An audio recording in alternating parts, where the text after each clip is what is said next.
The sharp clatter of cereal spoon against a glass bowl shattered the morning quiet, a sound so jagged it felt like it cracked my skull. My daughter, Ellie, sat across the kitchen table, small hands gripping the utensil as though it were a lifeline, her wide eyes stared into mine, carrying a weight no 8-year-old should bear. "Dad," she whispered, her voice trembling like a fragile thread. "Should I tell you where Mom slept last night?" The air thickened, heavy and suffocating, as my heart lurched.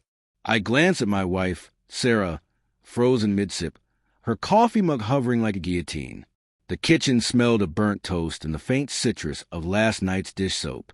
Sunlight sliced through the blinds, casting sharp shadows across Sarah's face, her lips parting as if to speak. But no words came. I wanted to laugh, to dismiss Ellie's question as a child's confusion, but a deep dread pulled in my gut, telling me otherwise. "What do you mean, sweetheart?" I managed, my voice brittle, a fragile imitation of calm. Ellie's gaze flicked to her mother, then back to me, fingers tightening around the spoon. "She wasn't in your room," she whispered, almost confessing a sin. Sarah set her mug down with a deliberate clink, a thin smile like a razor across her face. "Ellie, honey, you must have had a bad dream," she said, smooth but edged with something sharp, like glass hidden in silk. My pulse pounded in my ears, each beat a question I didn't want to voice. I'd noticed things lately, small, nagging details I brushed off as exhaustion from work, parenting, life. Sarah's late nights at the office, her phone angled away from view, the rehearsed laughter when I asked about her day. But this was a grenade tossed into our suburban breakfast, and I was scrambling to pull the pin back in.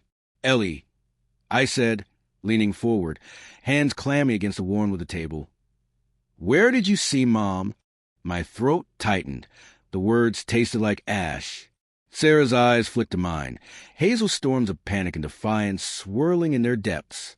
Ellie hesitated, shrinking in her chair.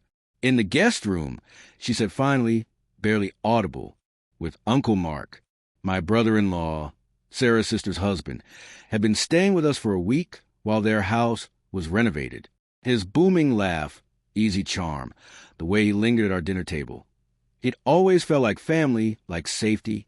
Now those memories twisted grotesque, a reel of betrayal playing behind my eyes. I saw her hand brushes at dinner, the laugh too loud at his joke about bad contractors. I'd thought nothing. "Ellie, that's enough." Sarah snapped, her voice cracking like thin ice. She stood, chair scraping the linoleum, reaching for Ellie's arm. "You're confused, baby. You didn't see anything." But Ellie yanked her arm away, tears brimming.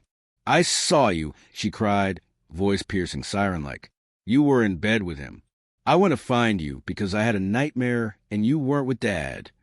My chest burned, molten lead filling my ribs.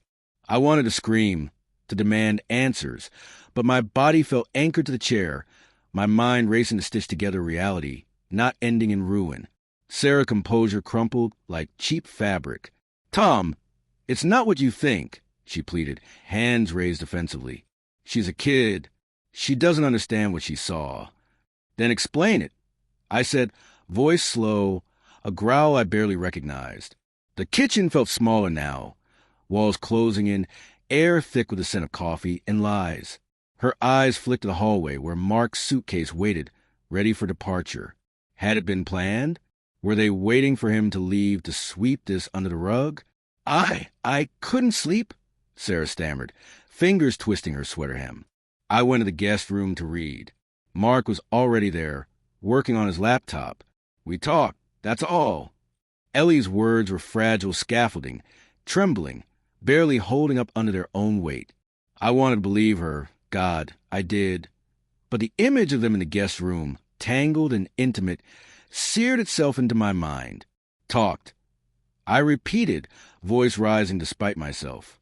At 2 a.m., Ellie cried herself to sleep, small sobs counterpointing the storm in my chest. I pulled her into my lap, her warmth grounding me even as my world fractured. "It's okay, sweetheart," I murmured, though nothing was okay. Sarah sank back into her chair, pale, hands shaking. "Tom, please," she whispered. I swear it wasn't. I didn't. Her words faltered. In that silence, I heard the truth she couldn't voice. The late nights, the secret texts, the months of pulled-away touches. A puzzle I'd been blind to for too long clicked into place. I stood, Ellie clinging to me, and walked down the hallway. Mark's suitcase remained a silent witness. I didn't need proof. The truth was in Sarah's eyes, in her inability to meet mine, in Ellie's trembling small frame against me. "Tom," Sarah called after me, voice breaking. "I love you. You have to believe me." Love felt hollow now, a ghost of the 12 years we'd built. I thought of our wedding under summer stars, the promises made. I thought of Ellie, tiny hand wrapped around mine. I thought of Mark, laughing at our table, betraying me in my own home. I turned to Sarah, Ellie still in my arms. "Did you?" I asked, voice steady despite the chaos inside me. "Did you sleep with him?" The question hung, a blade poised to sever whatever remained. Her lips trembled, tears glistening, but she said nothing. She didn't need to. The front door opened. Mark stepped in, flushed from the morning chill. He stopped, sensing the tension, eyes flicking between us. "What's going on?" he asked, too casual, too practiced. I set Ellie down. Kneeling, I met her eyes. "Go to your room, okay? I need to talk to Mommy and Uncle Mark." She nodded, tears streaming, and ran upstairs. I straightened, gaze fixed on Mark. "Tell me," I said, low, dangerous. "Tell me what happened last night." His smile faltered, hands rising defensively. "Tom, it's not." I stepped closer, fists clenched. "Don't lie to me," I said, each word a bullet. "Behind me," Sarah sobbed, her cries distant echoes in the haze of my anger. Mark's face shifted, guilt, defiance, regret flashing like lightning. "It was a mistake," he whispered finally. "It just happened." The world didn't end, but my life had already shattered, torn open by a child's question, by a truth I could never unhear. I looked at Sarah, face buried in her hands, and felt the love I once carried twist into something unrecognizable. Grief, yes, but also resolve. I would not let this destroy me, not for Ellie's sake.